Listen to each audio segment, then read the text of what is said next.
Então esse aqui é o nosso primeiro vídeo, né, parte 1. Em seguida temos aqui a parte 2. E depois temos aqui o terceiro vídeo, né? E aqui o quarto vídeo, né? Parte 4, final. Na verdade, nesse vídeo aqui é que a gente conclui a primeira etapa do inversor. E por último temos esse vídeo aqui onde a gente dá início à montagem da segunda etapa, né? Então nesse vídeo agora a gente vai fazer a segunda parte e dando conclusão ao nosso projeto. Eu vou medir agora a corrente do inversor sem nenhuma carga, né? Colocar na escala de 20 amperes. E aqui está dando 210 miliamperes, que é uma corrente boa para o inversor, né? Essa corrente sem a carga quer dizer que, apesar desse transformador aqui não ser exatamente de um inversor, né? A gente retirou ele de uma sucata de fonte. Então, quanto menor essa corrente aqui, significa dizer que o transformador ele está bem projetado para o inversor. A gente conseguiu fazer uma boa adaptação no sistema, onde ele está consumindo pouca corrente, no caso sem carga. Uma alternativa para substituir esse transformador seria a gente conseguir fazer um transformador toroidal. Eu tentei fazer um transformador, mas ele não ficou muito legal. Então eu retirei aqui esse toroide maior de uma fonte chaveada também e fiz um novo enrolamento, né? Eu fiz no método das tentativas, né? Até que esse daqui eu consegui uma tensão de 110 volts. O problema é que a corrente sem nenhuma carga ficou muito alta, né? Esse aqui ficou em torno de 800 miliamperes, né? Então ficou quase 1 amperes a corrente dele sem carga. Então, apesar de funcionar com a tensão 110 volts, eu não posso usar porque a corrente ficou muito alta, né? Então o objetivo é tentar fazer onde eu tenho uma corrente sem carga aqui de no máximo de 300 miliamperes. Então se alguém conseguir fazer, vocês postem aí nos comentários, porque seria uma outra alternativa para se utilizar o transformador. Embora eu acredito, né, que esse transformador seja muito fácil de se encontrar em sucatas, né? Eu queria lembrar também que algumas pessoas tentaram substituir esse transformador por aqueles de núcleo de ferro, né? Então não dá certo. Esse projeto desse inversor ele só funciona com o transformador de ferrite e só funciona se tiver aqui essa tomada central, né? Então o transformador tem que ser nessas mesmas características aqui. Também, né, quando a gente estava com apenas a primeira etapa, a gente não conseguia ligar ventiladores devido a ser uma tensão contínua, né? Então agora como a corrente é alternada, eu já consigo ligar o ventilador desde que esteja dentro da potência do inversor, né?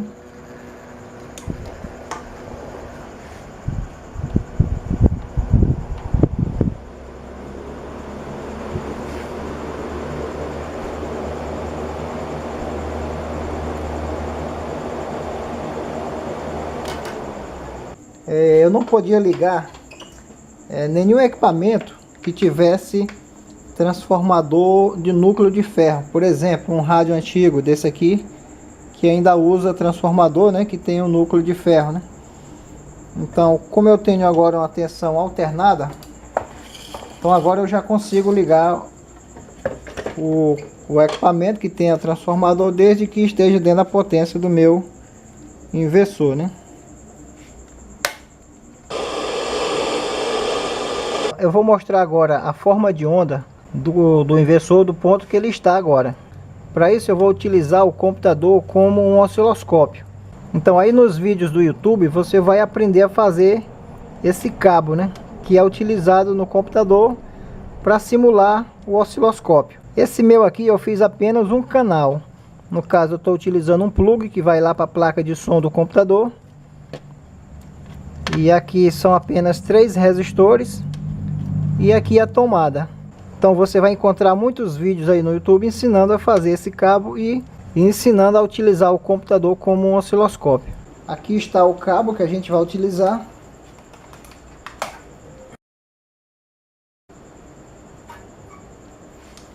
E esse plug aqui vai para a placa de som do computador.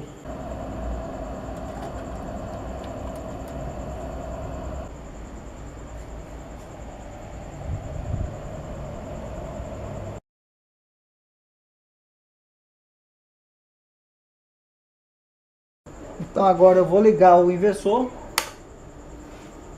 Então agora eu vou só ajustar a amplitude e a frequência aqui no programa.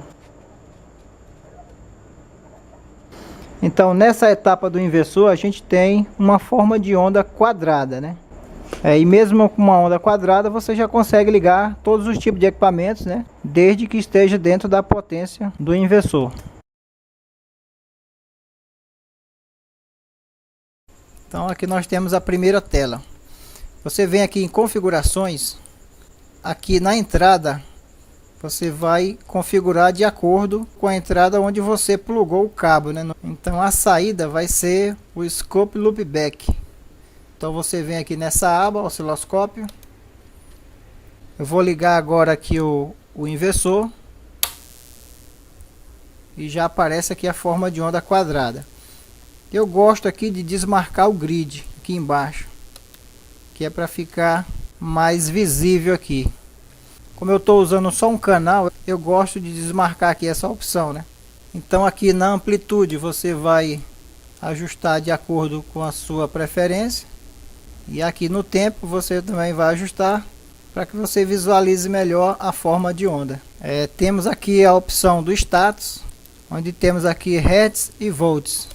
Quando eu marco a frequência, aqui já aparece a frequência do inversor, 61 Hz. Se eu marcar aqui na voltagem, ele vai aparecer aqui a voltagem também. Então se você quiser uma voltagem bem precisa aqui, você vai ter que montar o cabo com as resistências bem calculadas, né? Então o nosso próximo passo agora é transformar essa onda quadrada numa senoide modificada.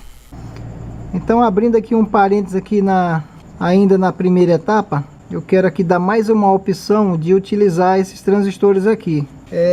Também nessa sucata de fonte chaveada, nesses transistores aqui, você vai encontrar o A1015. Na realidade ele é o 2SA1015, né? Aqui é a base, aqui é o coletor e aqui é o emissor. Então no caso aqui nós temos mais uma opção do transistor PNP. Então nós temos aqui 3 transistores que são muito fáceis de encontrar. Aqui na segunda etapa eu vou dar aqui também mais algumas opções de substituição do 13003.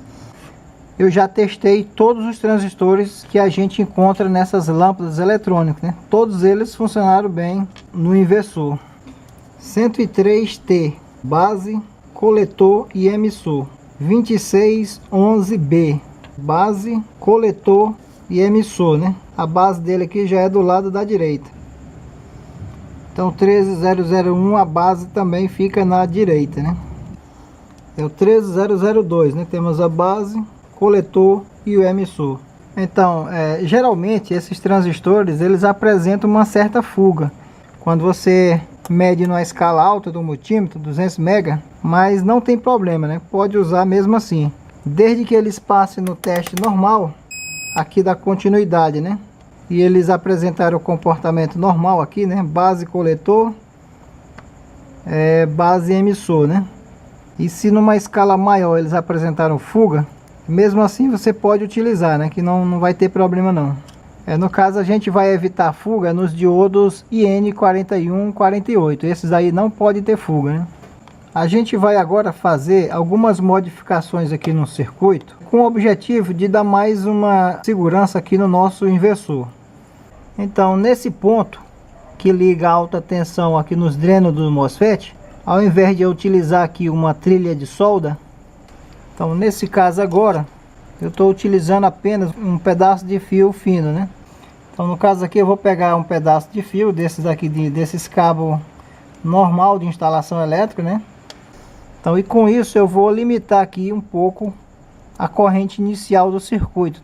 Aqui você observou que eu retirei aqui os fios que eu tinha soldado aqui no dreno do fase e do neutro, e eu preferi colocar mesmo aqui na placa mesmo, né? Devido a eu ficar movimentando muito aqui, para não ter o risco de quebrar o cabo.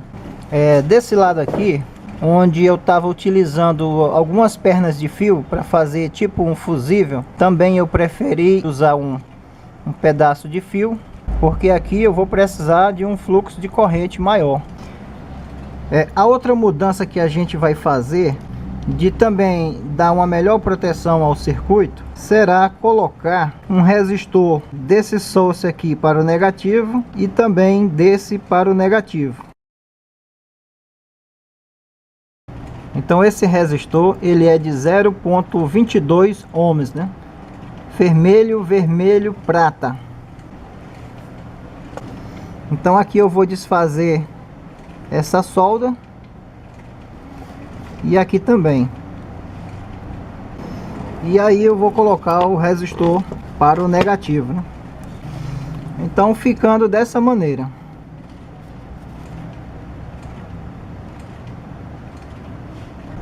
Vermelho, vermelho, prata, né?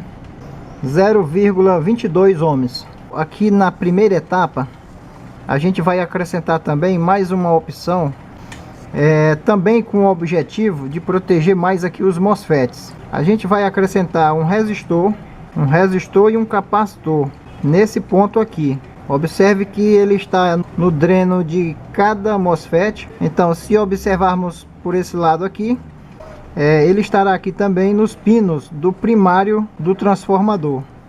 Esse resistor eu retirei também de uma fonte chaveada. Vê aqui a diferença dele para um resistor de pequena potência, né? Então você vai ter que utilizar um de uma potência boa, porque esse resistor ele vai aquecer muito, né? E aqui a gente vai usar um capacitor de 100 nanofarad e a referência dele para você encontrar é 104. Então a gente acrescentou aqui o resistor de 15 ohms, marrom, verde e preto, e insere com o capacitor de 100 nanofarad, né?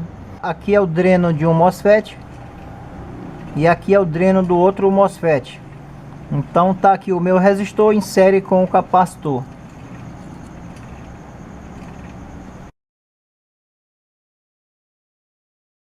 Os componentes que a gente vai precisar para fazer isso são 4 resistores, um capacitor e um diodo Zener.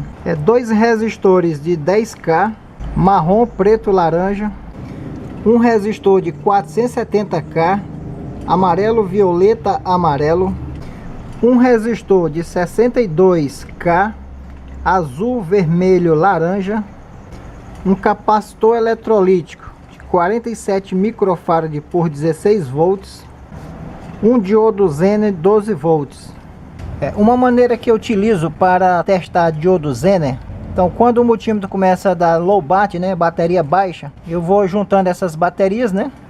Coloquei uma garra de jacaré no negativo e aí eu vou somando essas baterias, né? E aqui na última eu coloco aqui outra garra de jacaré, que é o positivo, e aqui eu coloco um resistor de 1K para limitar a corrente. E aqui eu tenho 56 volts. Então o cátodo do diodo Zener vai para o vermelho, né? E o anodo aqui para o terminal negativo. Então aí eu tenho a tensão Zener em cima do meu diodo, né? No caso 11.8. Aqui eu vou desfazer essa ligação do pino 4 com o terra, né? Então do pino 4 vai vir o resistor de 10K em paralelo com o capacitor de 47 microfarad. E ainda nesse ponto aqui do pino 4 eu vou ligar também o meu diodo Zener. Então o meu diodo Zener, o anodo ligado aqui no pino 4. Então na primeira etapa vocês lembram que a gente retirou esse... Aqui nesse ponto da primeira etapa, em paralelo com o capacitor eletrolítico aqui, que é esse capacitor, né? Nesse ponto aqui, nós vamos acrescentar os 3 resistores. Então esse aqui é o 470K. Aqui vamos colocar o de 10K. E aqui vai ser o de 62K. Desse ponto aqui eu vou ligar no catodo deste diodo Zener, né? Então aqui eu vou fazer uma estrelinha, né?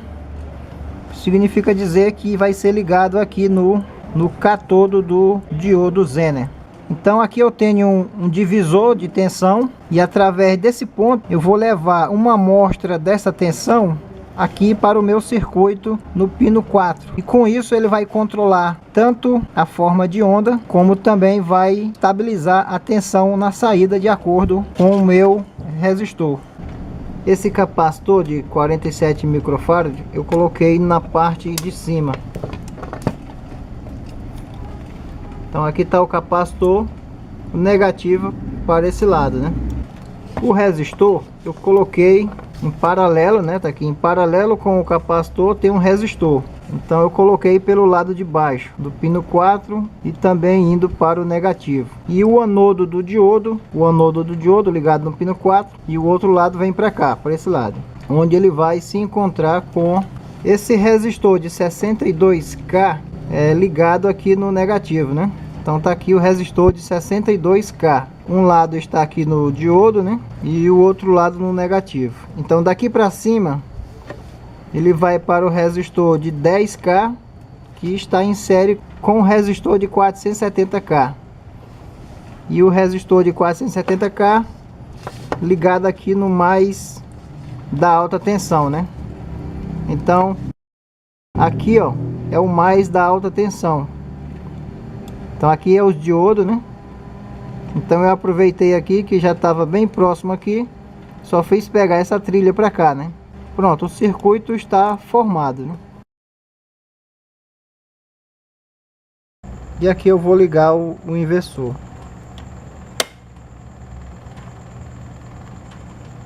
Então aqui eu tenho 118 no momento. E agora eu vou ligar a lâmpada e ver. Essa aqui é uma lâmpada de 100 watts. Então a tensão permaneceu 118. E quando eu tiro 120, 119, né? Então eu consegui uma tensão, né, de praticamente 120 volts, né? Com isso eu tenho uma tensão estabilizada na saída, independentemente da variação da bateria.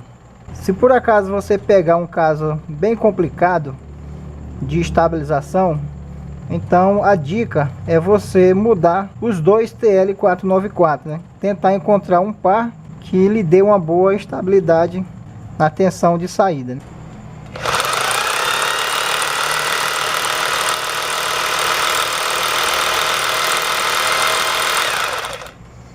Então deu para perceber que ela tem uma queda inicial, mas depois estabiliza novamente, né? Então, se você quiser fazer um ajuste fino da tensão de saída, você vai alterar o valor desse resistor aqui. Então, se você diminuir o valor dessa resistência, você vai aumentar a tensão na saída, né? E se você aumentar o valor da resistência, você diminui a tensão da saída, né? Você pode também colocar aqui um resistor variável, né, um tripote, para fazer o ajuste fino, né? Então aqui eu vou mostrar a nova forma de onda, que é a senoide modificada, né?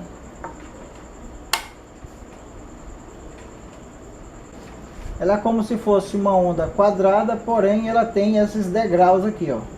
Logicamente que eu estou muito longe de ter uma senoide pura, mas com esse artifício você já consegue se aproximar um pouco da onda senoidal. Eu já posso ligar o meu computador na opção 127 volts, né? Para a gente montar agora na opção 220 volts, nós vamos mudar esses 4 MOSFETs aqui da segunda etapa, né? Vamos tirar o transformador para fazer uma alteração nele, e também nós vamos mudar o valor desse resistor. Eu substituí os MOSFET RF6630, né, por esses outros 4 aqui. Esses MOSFETs aqui foram todos retirados de sucata também, né? Então no nosso projeto para 220, a gente vai aproveitar somente os MOSFETs que forem a partir de 600 volts e os que forem a partir de 6 amperes, né? Então geralmente o que queima mais nessas fontes são os MOSFET, né? Só que nem sempre acontece isso, né? Você vai testar primeiro, ver se está tudo ok. Esse daqui é o K3569, uma sucata de fonte de notebook, é o K2545. Já esse daqui é um pedaço de uma placa de um monitor de tubo. Aqui eu tenho o P9NK65ZF. Ele é 650 volts e ele é 6.4 amperes. Existe também algumas fontes chaveadas, elas utilizam MOSFETs para fazer o chaveamento, né? Essa daqui ela usa o 2SK2654, né? Ele é 900 volts e 8 amperes. Outro que a gente encontra muito é o 7N60B. Ele é 600 volts e 7 amperes. Então eu estou utilizando aqui um K2333. No caso ele é um 2SK, né? O outro é o K2545, né? Que no caso também é 2SK. Estou utilizando o K3569 e estou utilizando um 7N60B. Então aqui eu tenho uma mistura, né? Voltagem diferente, corrente diferente. Mesmo assim eu consigo um bom funcionamento na opção 220 volts, né? Então, como eu falei no vídeo anterior, quem não for utilizar componentes de sucata, aqui você pode utilizar o IRF 740, né? Então todos eles aqui vai funcionar para a opção 220 e também vai funcionar na opção de 127 volts. Então, para a gente preparar o transformador para a opção 220 volts, isso aqui é uma bobina desmagnetizadora de um monitor de tubo. Você vai tirar a fita que faz o isolamento da bobina. Então aqui eu desenrolei toda a fita isolante, né? Esse fio aqui eu acredito que ele seja o número 26. Eu vou cortar 1,5 m desse fio, né? 1,50 m para fazer o enrolamento do transformador. Então aqui está o meu secundário do transformador, né? Aqui é onde sai a alta tensão. Nesse meu transformador aqui, o enrolamento inicia na direita, né? E ele vai terminar aqui pela esquerda, né? Então o que é que eu vou fazer? Desse ponto aqui eu vou continuar o enrolamento, né? Então ele parou aqui, então eu vou continuar do ponto que ele parou, né? Então se ele iniciou desse lado, então ele veio fazendo esse enrolamento, né? Até chegar aqui. Então o que eu vou fazer é enrolar esse 1,5 m de fio, né? Fazendo mais um enrolamento para que eu tenha um acréscimo de tensão. Eu tirei aqui o isolamento do fio.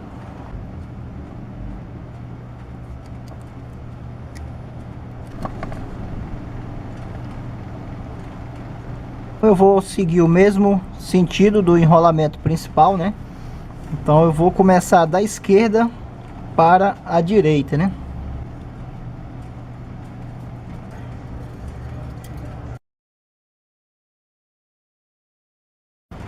O segredo aqui é você não deixar ela encostar muito no ferrite, ó. Tá deslizando mais aqui na parte do plástico. Se ela encostar muito no ferrite, ela vai tirar o esmalte da... Deixar ele sempre bem apertado, né, para ficar.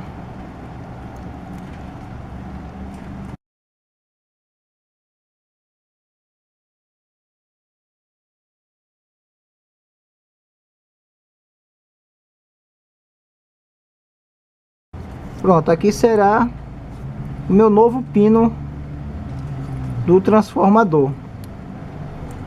Então agora, desse ponto para esse ponto, eu vou ter uma tensão maior.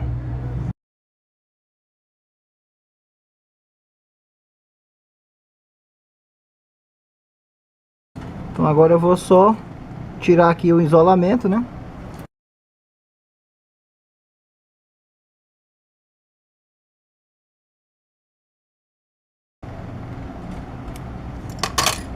Pronto, o enrolamento que eu vou usar será desse pino para esse pino aqui, ó, nos dois extremos agora. Eu dobrei aqui esse pino para poder eu encaixar na placa, porque ficou muito grosso.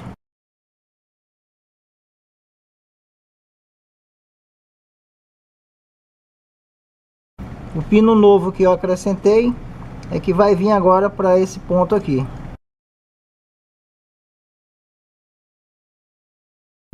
Para poder tirar o transformador, eu tirei aqui o resistor e o capacitor. Então agora eu vou colocar novamente, né? Então aqui eu tô com a regulagem para 110 volts, né? Então eu vou ligar ele sem nenhuma regulagem. Para isso basta eu tirar esse resistor aqui, ó. Por enquanto eu vou deixar sem ele para eu ver quanto tá a minha voltagem na saída, né? Então depois é que eu vou calcular o resistor que eu vou colocar aqui para ajustar para 220 volts. Então eu tirei o resistor daqui e tirei também a continuidade aqui, ó, para isolar esse diodo dessa tensão aqui, né? Então assim eu posso testar o meu circuito sem controle. Então eu liguei aqui, a lâmpada tá normal, a lâmpada não acendeu. E lá no multímetro tá dando 328, né? Então o normal então tá ok. Então agora eu vou ligar direto, ó. Então aqui o multímetro, vou ligar direto.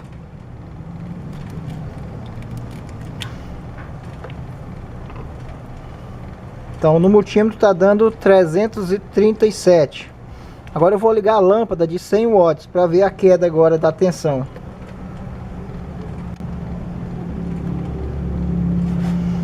Então eu tô com 234 volts.